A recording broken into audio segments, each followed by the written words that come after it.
All right, we're going to do our nativity story, and we're going to just explore some of the people in there. So what we're going to do is we're going to do it kind of bit by bit, and then I just want to share a few thoughts about each character as we go along. And because when you think about it, it's a really strange group of people to have in the maternity ward, isn't it? It's a little bit weird, really. It's a strange group of people to invite to come to effectively the maternity ward. I don't know who turned up when you were born, but I'm guessing it was at least people your parents knew for starters. And I'm guessing the first visitors to the house were people of family, friends, relations. I'm guessing that you didn't have strangers turn up like Jesus did. But I think there's something really fascinating and powerful about who turned up to Jesus' birth and why they turned up.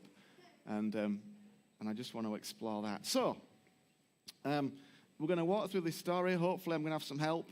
And I think we'll just do it down here, and then the camera's kind of here. So, sorry, you won't get to see, but it just means that this can all happen without it all being broadcast to the world, which I think is good. All right, so I'm going to, first of all, do we have a Mary? Okay, excellent. Well, just go sit down for now. Go sit down for now, kids, because I'm going to need you in a minute. So we've got a Mary. Do we have a Joseph anywhere? Anybody come as a Joseph? You'll be a Joseph? Okay, excellent.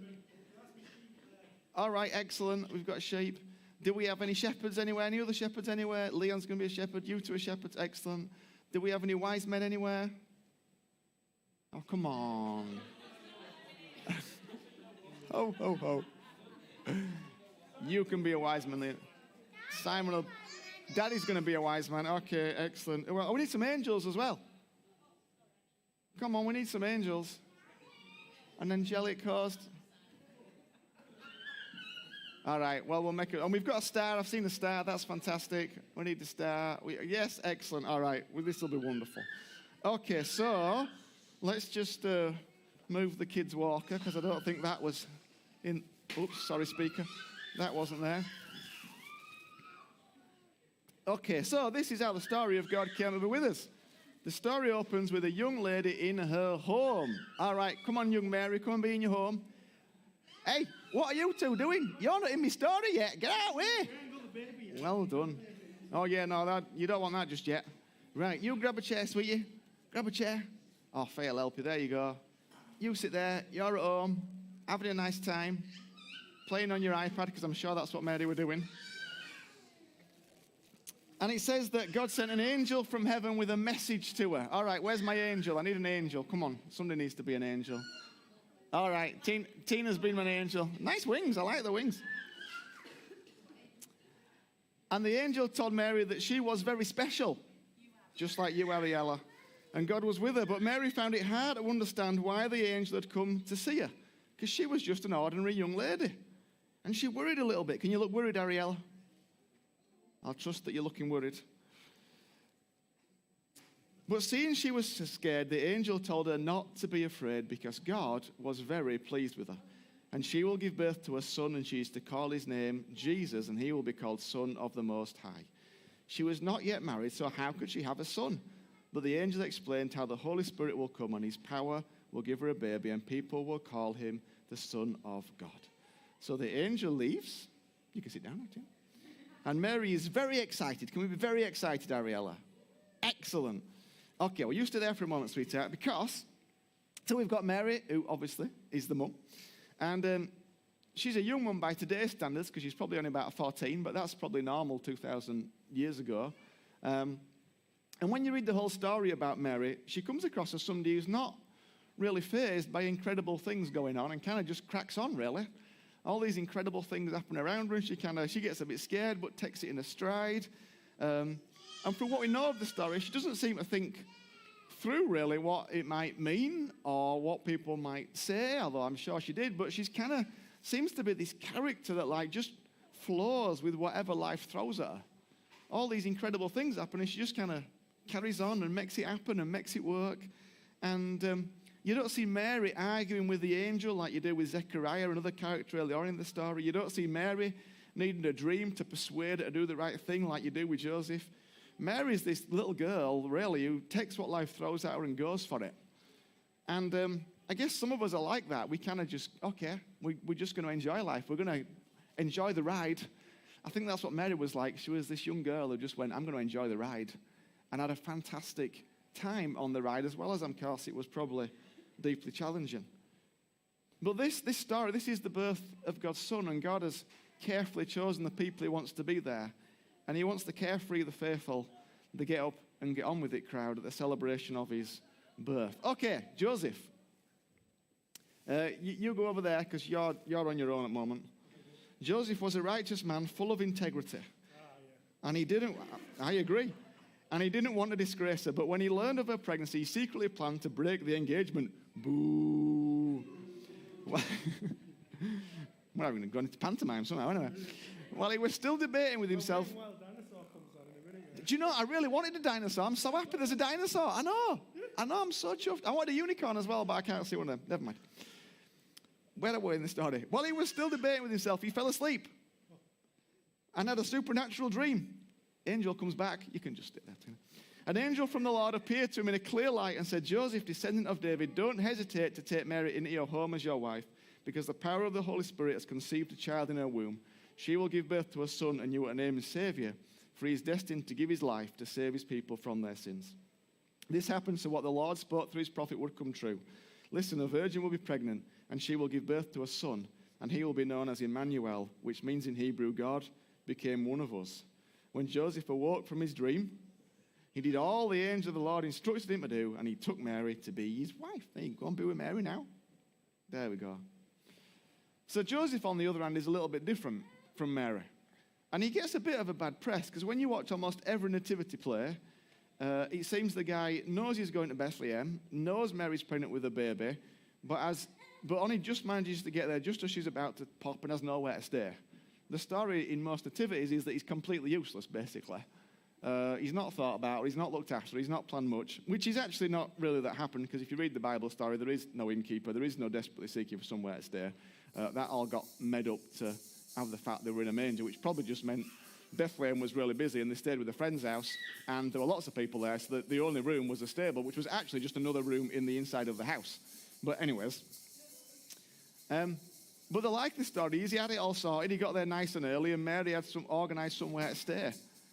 And I think Joseph has been really misunderstood and misaligned and misrepresented in almost every story that gets told.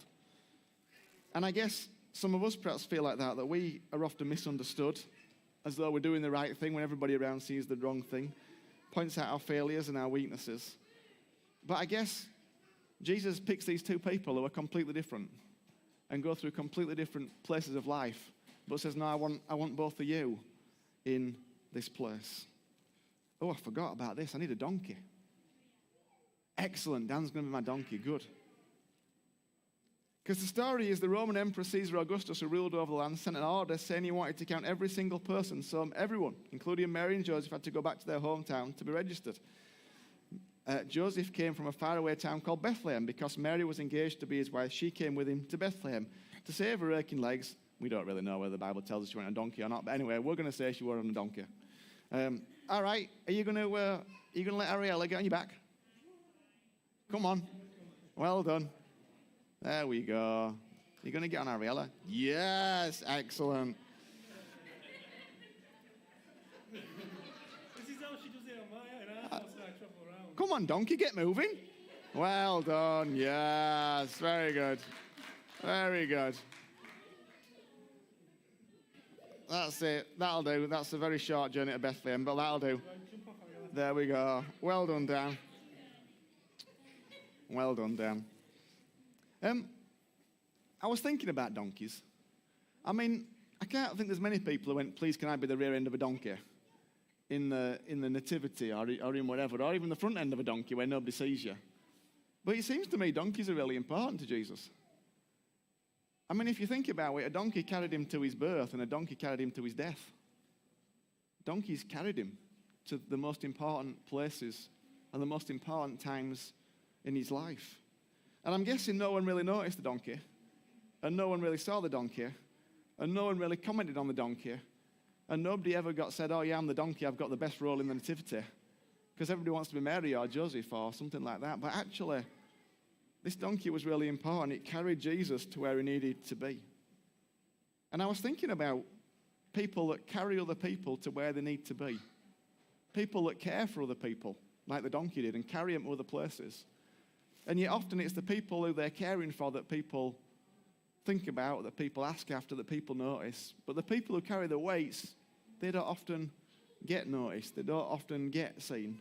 But in this story, Jesus sees and he knows. And I think he had a special affection for those donkeys because there was something about them that just took him to different places. And I think that, so he has Mary, he has Joseph, then he has the donkey. And really the donkey's about the hidden, the unnoticed.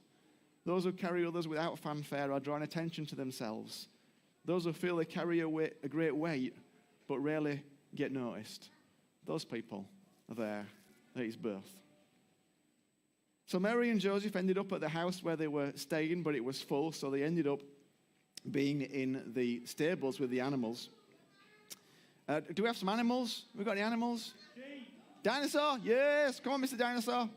Excellent. And the sheep. Excellent. More sheep. Oh, another sheep. Well, actually, we need sheep with the shepherds as well. So, but you can be here now, and then you can come in with the shepherds as well. Fantastic. We've got sheep. Wonderful. Excellent. Shepherds, you wait over there for a minute. We're going to come and see you in a minute. Keep your sheep, though, Oscar. Keep your sheep. That's your job, to look after your sheep. Okay, so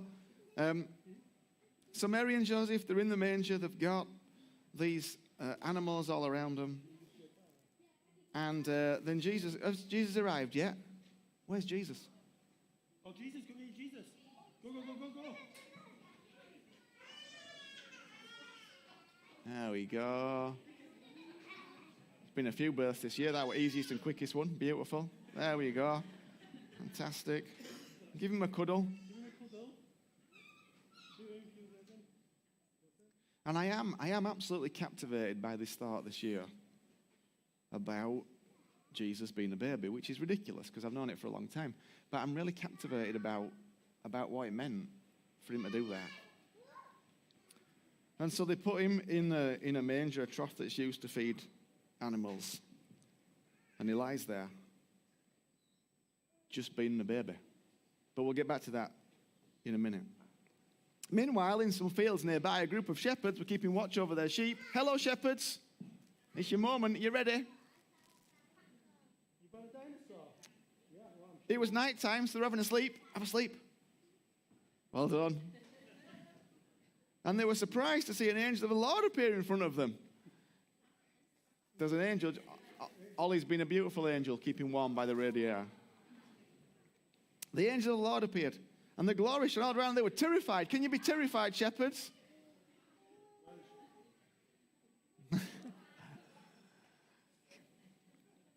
You see, these shepherds were just ordinary people going about their daily lives. They were not considered very important, and nobody took much notice of them. So they were quite surprised when an angel spoke to them. An angel said, "Don't be afraid, there's news of great joy. Today in Bethlehem, a Savior has been born. You will find a baby lying in a manger." The angels left, and the shepherds wondered what they should do. They decided the best thing to do was to go to Bethlehem. As the angel had said, they wanted to see what happened and what the Lord had told them. So they hurried off to find Mary and Joseph. All right, shepherds, off to Bethlehem? Yes, join in the throng. Yes, you can, sweetheart. What would you like to tell me? It wasn't actually a stable, it was 4 blocks, and at the back it was just a little barn, and there was just a manger. Flipping BCS. Did say that a little while ago, but no. I've lost my place now. you just turn off the internet. Oh, sorry.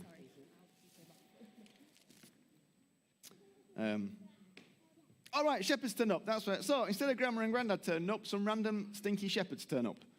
I mean, have you ever thought about what Mary and Joseph thought? So there's, Uncle Zechariah doesn't turn up, but no, he wasn't their uncle. Anyway, but some shepherds turn up. All right, I got it a bit wrong. It's a bit harsh. So these random shepherds turn up, and shepherds, So instead of your friends, you get some random shepherds who bring the sheep. And in the first century, shepherds were not exactly classed as royalty. In fact, they were pretty much down the bottom of the social ladder. Except they're the ones who are given the task of telling everybody about it. And so Jesus, the Father, goes, okay, I'm going to invite these people to the first time that I put my son on the earth, and I'm going to invite the dirtiest, the lowest, those who perhaps would think they were uninvited, and those who would perhaps feel unloved and unworthy. He goes, no, we're going to have those people. They're going to come along. And sometime later, some more people came to visit, but they didn't come straight to the stable. I've got this bit right. These three important people, sometimes called kings, were magi, and they were very clever people who knew all the secrets of the stars, and they knew from examining the heavens that an important event was taking place because a bright star rose in the sky. Where's a bright star? Wait, I'm trying to show stuff. That's all right. You can direct, mate. Excellent. Chase the Star is arriving. Fabulous.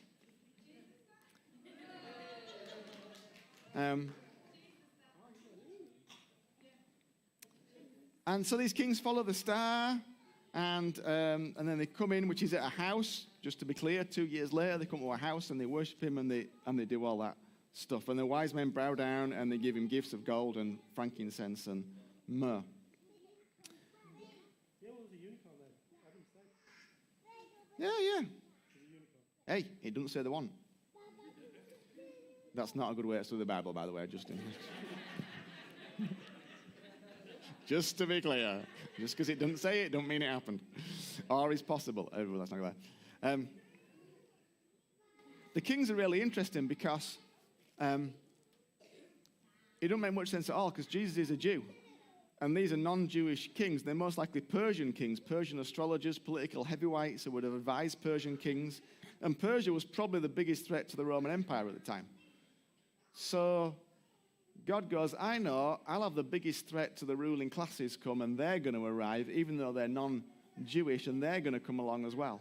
He invites no Jewish rulers. No one from the synagogue was asked to be present. Instead, some non-Jewish Persian kings from thousands of miles away are invited. And not just Gentile kings, but Persian pagan kings who were aware of prophecy and Hebrew tradition, but didn't understand the God of Israel. And yet they managed to recognize him, and they turn up. And I guess their invitation tells us that no matter what you think about Jesus and the God of heaven, no matter how you've treated him or walked with him, he wants you there. I guess no matter what you've thought or how it's been, he wants you, and there's an invitation there. But I just want to finish by this, because what you see happening at Jesus' birth, I think, is like a foretelling of the church. Because you've got Jesus in the center, and they've come to worship him and be with him. But then you've got all these different sorts of people. You've got Joseph with all his doubts. You've got Mary with all her enthusiasm. You've got Persian non-Jewish kings. You've got shepherds who are kind of the lowest of the low. You've got all these different people of races, backgrounds, wealth, education, history, all coming together to gather around Jesus. And then they each came and gave what they had. The shepherds brought a sheep. Mary brought a willingness. Joseph turned up despite his reservations. The kings gave out of their wealth and understanding. But each of them comes along to worship. And to me, it's like, well, in that church, that is it. People from every background coming together, bringing what they have to worship him. And right at the beginning, we see that Jesus, of course, longs to invite all these different people. But again, I want to focus on this at the end.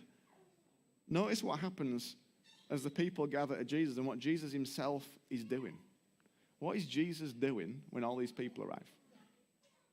He's doing nothing. Because he can't do anything. Because he's a few days old. He is literally doing nothing other than resting in the crib. He's a newborn baby, so what can he do? He's utterly dependent on Mary and Joseph for everything. And again, just think about the vulnerability that took on. He needed feeding, cleaning, soothing, caring for. Even if he never got ill, I can't work out the theology as to whether he got ill or not, but even if he never got ill, he still needed feeding.